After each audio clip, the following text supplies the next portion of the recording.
আসসালামু আলাইকুম। প্রিয় দর্শক, অন্য মঞ্চের আলোচনায় আপনাদের সকলকে আমন্ত্রণ জানাচ্ছি। আপনার আমার প্রাণের বাংলাদেশ জ্বলছে, পুড়ে যাচ্ছে মানুষ, পুড়ে যাচ্ছে স্বপ্ন, স্বাদ, ভবিষ্যৎ। কারণ সারা পৃথিবীর কাছে গত 1 বছর ধরে বাংলাদেশ সম্পর্কে যে বার্তা যাচ্ছে, এরপর বাংলাদেশের স্থান আর পাকিস্তান এবং আফগানিস্তানের পাশ থেকে আর কেউই নড়াতে পারবে না। শেখ হাসিনার দীর্ঘ 16 বছরের শাসনের বিরুদ্ধে আপনি স্বৈরাচারী, কর্তৃত্বপরায়ণ, ফ্যাসিবাদী হেন কোনো অভিযোগ নেই যে আনেননি। কিন্তু শেখ হাসিনার বাংলাদেশ নিরাপত্তাহীন ছিল না। শেখ হাসিনার বাংলাদেশে প্রথম আলো, ডেইলি স্টার, ছায়ানট, উদীচী জ্বালিয়ে দেয়নি কেউ। আচ্ছা, ছায়ানট না হয় রবীন্দ্রনাথের গান গায়, কিন্তু উদীচী, তারা তো এই সরকারকে ক্ষমতায় বসাতে উদীচী সবার আগে রাস্তায় নেমেছিল, মনে আছে আপনার?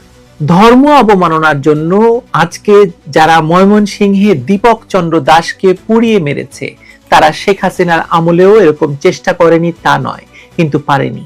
এখন পারছে কারণ দেশে ইউনূসের মতো একজন ভয়ঙ্কর ক্ষমতালোভী শাসক আছেন, আর তার সঙ্গে আছে তার জুলাই সন্ত্রাসীরা, যারা শোনা যাচ্ছে ইউনূসকে সরিয়ে এখন বিপ্লবী সরকারের ধান্দায় আছে। সে না হয় পরে দেখা যাবে, কিন্তু গত 18 মাসে তারা বাংলাদেশকে কোথায় নিয়ে গিয়েছে, আসুন বিস্তারিত জেনে আসার চেষ্টা করা যাক।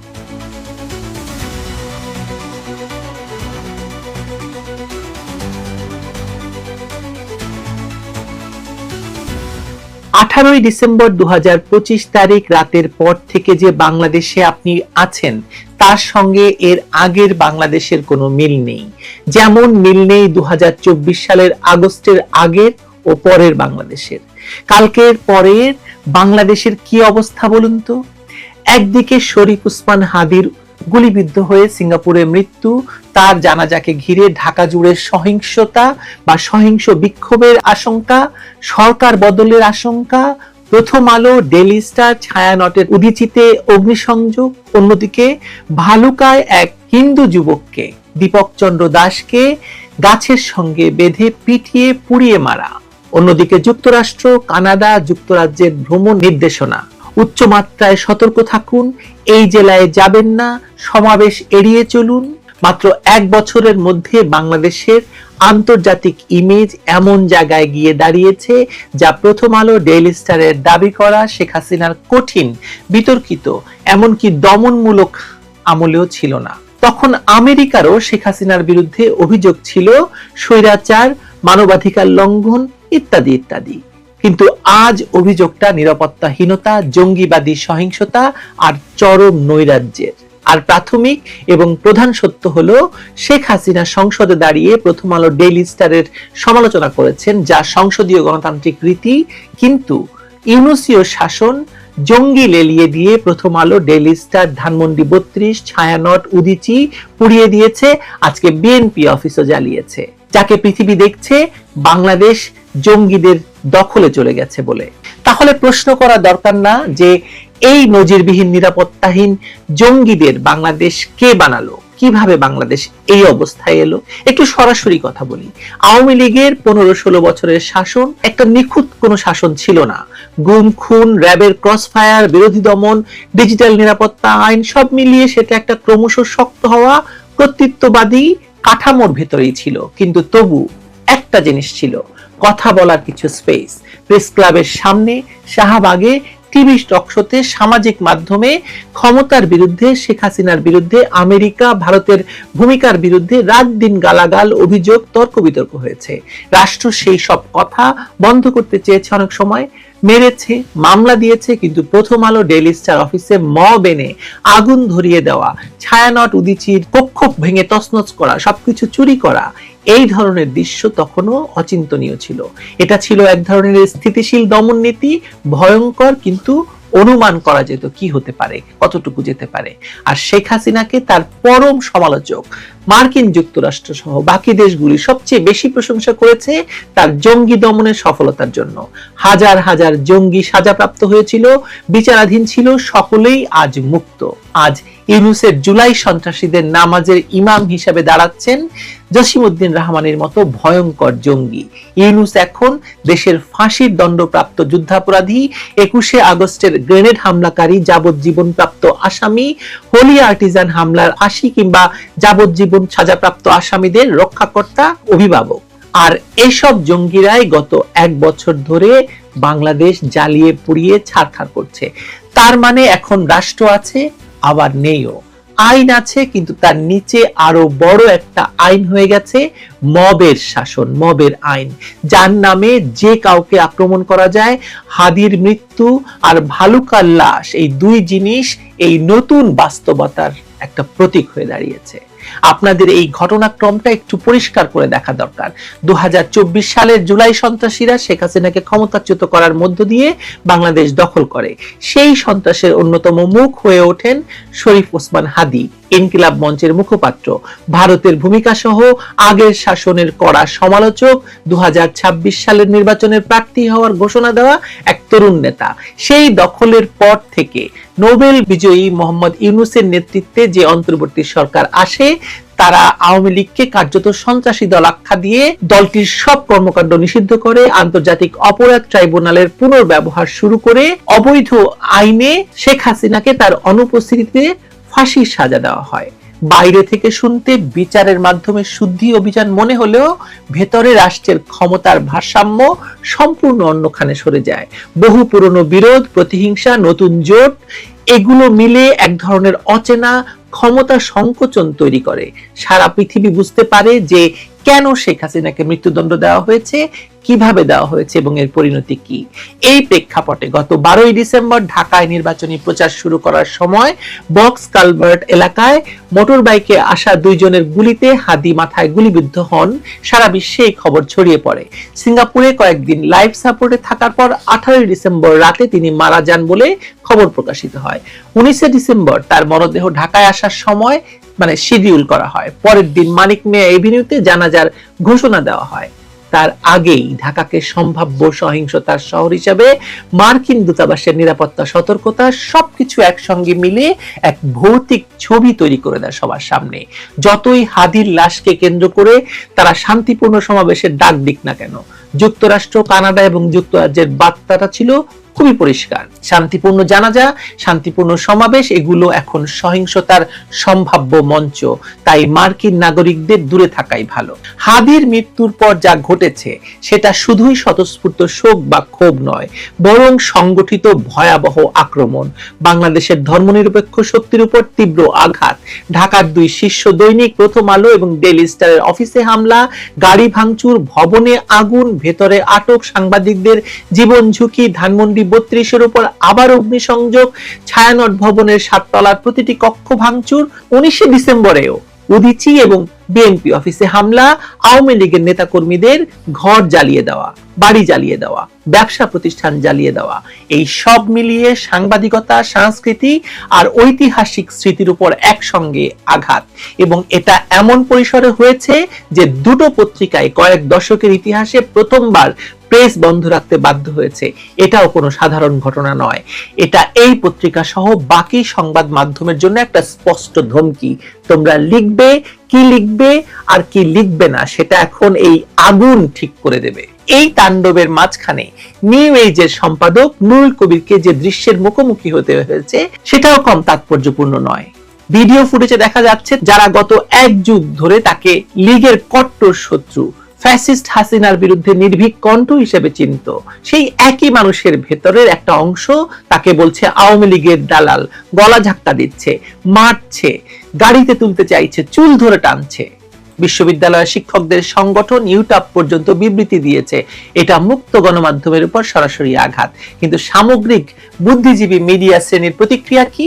বেশিরভাগই ফিসফিস, পরিস্থিতি বুঝে কথা বলা, এখন একটু লোকই থাকা ভালো, এই চিন্তা নিয়ে। তার মানে কি দাঁড়ালো? যাদের কথা বলার সবচেয়ে বেশি দায়িত্ব তারাই সবচেয়ে কম জোরে, কম গলায় ফিসফিস করে কথা বলছেন। গত দশকের টক শোতে গলা ফাটানো যারা, তাদের এখন অনেকের কণ্ঠ বেড়ালের মতো মিউ মিউ করছে। বলুন এটা কি মিথ্যে?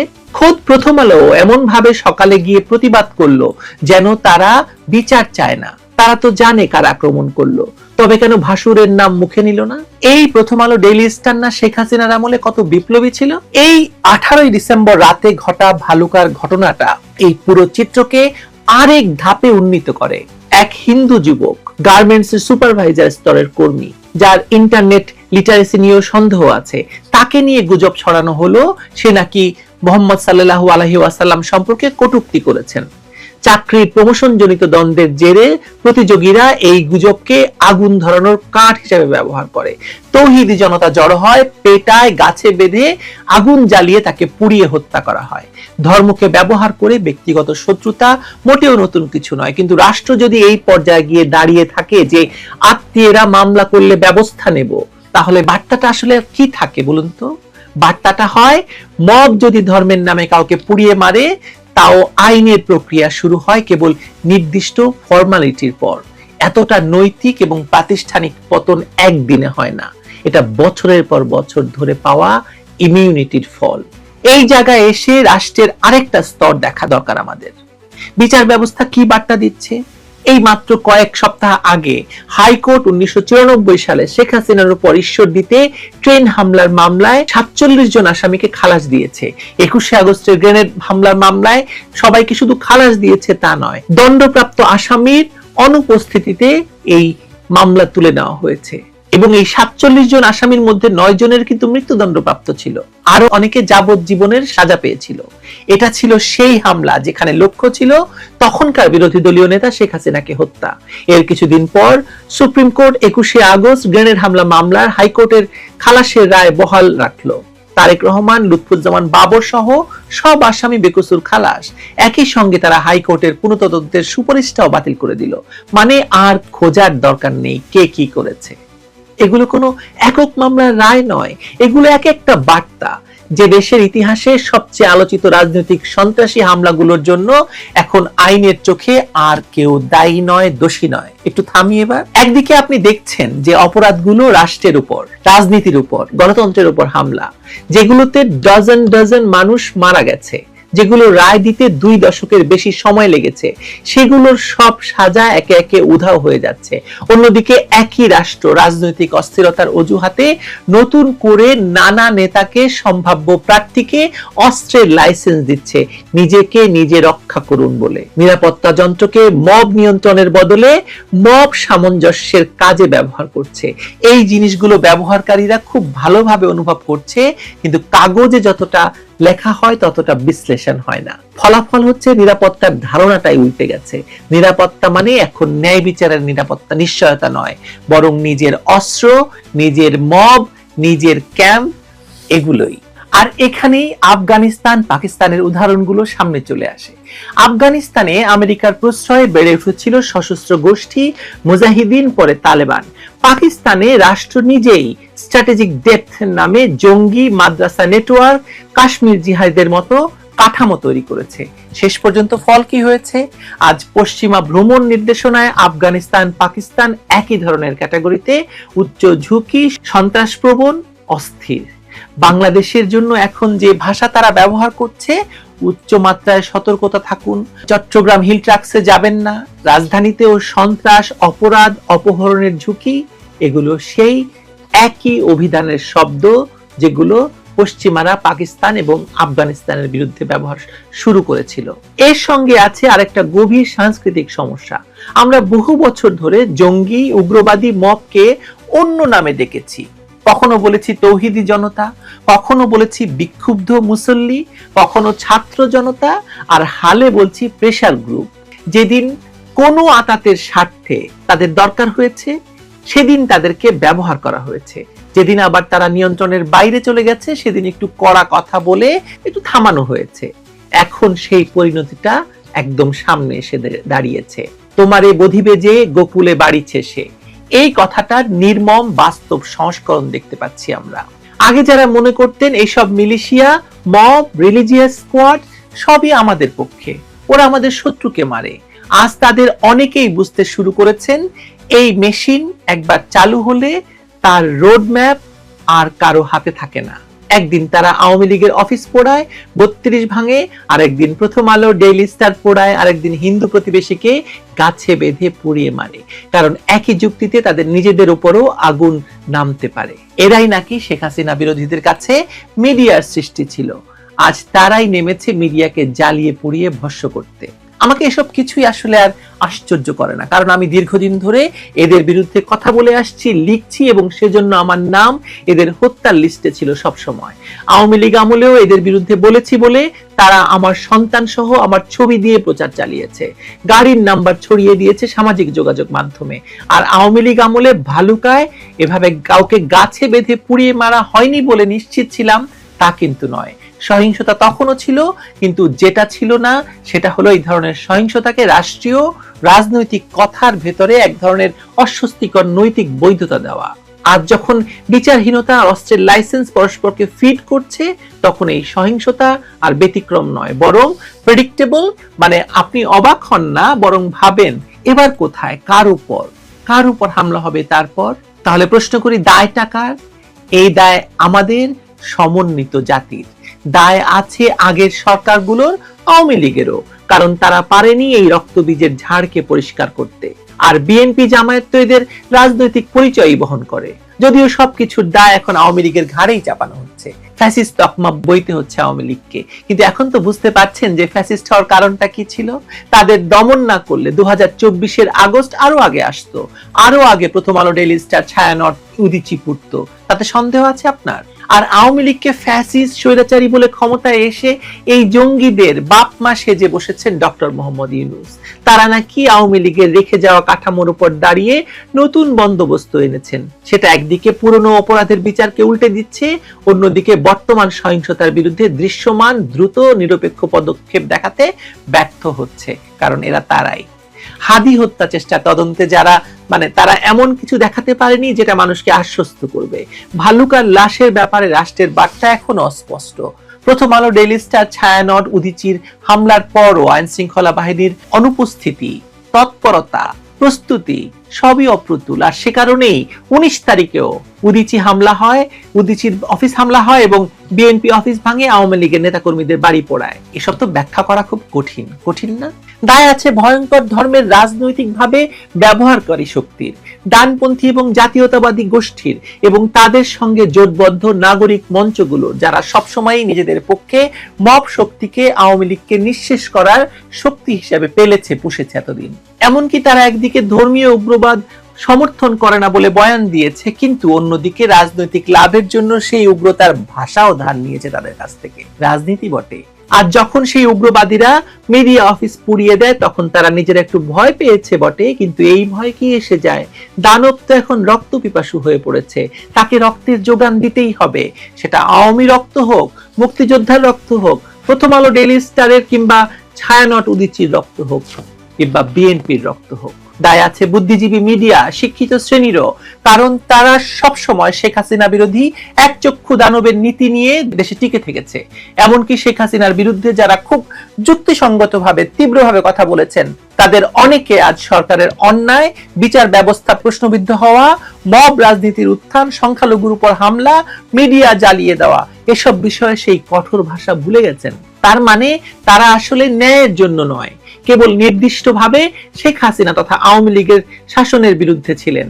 আজকে তারা বুঝতে না পারলেও মানুষের মধ্যে এ ধারণা শক্তিশালী হচ্ছে যে এখন যখন তারা ওদের দ্বারাই আক্রান্ত হচ্ছে, মানুষের সহানুভূতি তারা পাচ্ছে না, কারণ মানুষ এই একচক্ষু নীতি বুঝে ফেলেছে। মানুষ হাসছে, খোঁচা দিচ্ছে তাদের লক্ষ্য করে।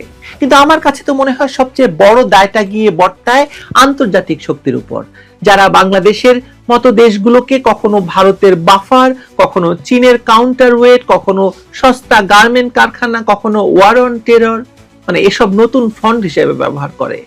তারা এখন ভ্রমণ নির্দেশনায় আমাদের নামাচ্ছে, কিন্তু এতদিন যারা গণতন্ত্র, মানবাধিকার, আইনের শাসনের কথা বলে ক্ষমতার যে খেলাগুলো খেলেছে, তার মধ্যে এই অস্থিরতার বীজ ছিল না? ছিল। ইউনূসকে তারা ক্ষমতায় বসিয়েছিল, শেখ হাসিনাকে যখন টেনে নামিয়েছিল, এই সন্ত্রাসীদের যখন অস্ত্র, অর্থ, প্রশিক্ষণ দিয়ে শেখ হাসিনা সরকারের বিরুদ্ধে নৃশংসতায় পাশে ছিল, তখনই আমরা বলেছিলাম যে আজকে যা হচ্ছে বা যা আসছে তার জন্য বেশি দিন অপেক্ষা করতে হয়নি।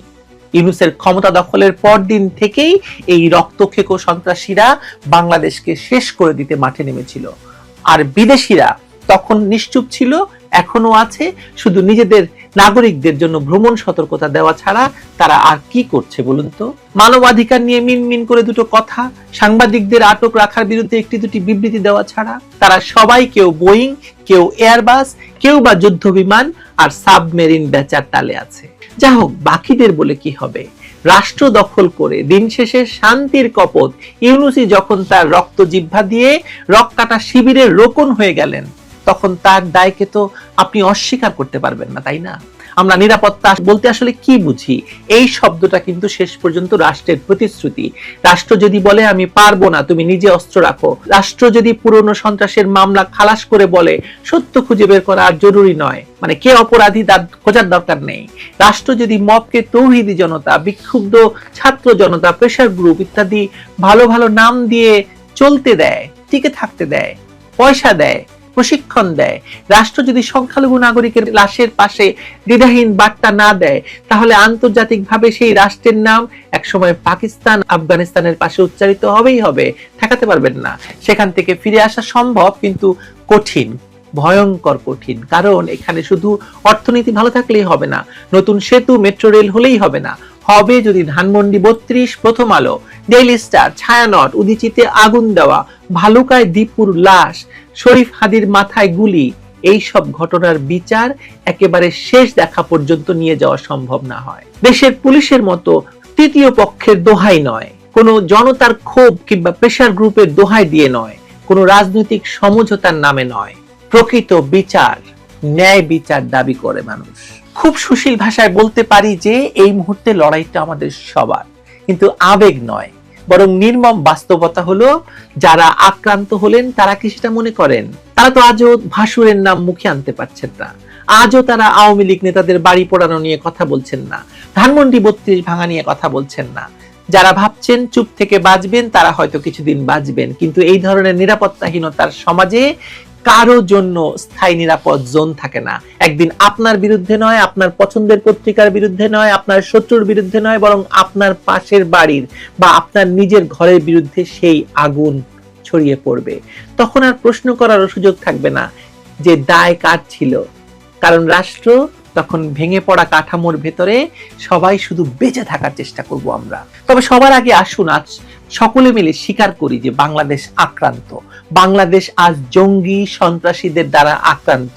সুশীল ভাষায় রেখে ঢেকে নয়, সোজা সাপটা বাংলায় বলেন কারা দেশে আগুন ধরিয়ে দিয়েছে, দাবি করেন তাদের গ্রেপ্তারের, বিচারের। না হলে বিদায় নিতে বলেন ইউনূসকে একটি তত্ত্বাবধায়ক সরকারের কাছে ক্ষমতা দিয়ে, তারপর তত্ত্বাবধায়ক এসে দরকার হলে জাতিসংঘের তত্ত্বাবধানে সকল দলের অংশগ্রহণে একটি নির্বাচন দেবে। সকলের সমস্বরে আজ দাবি করেন নিরাপত্তার।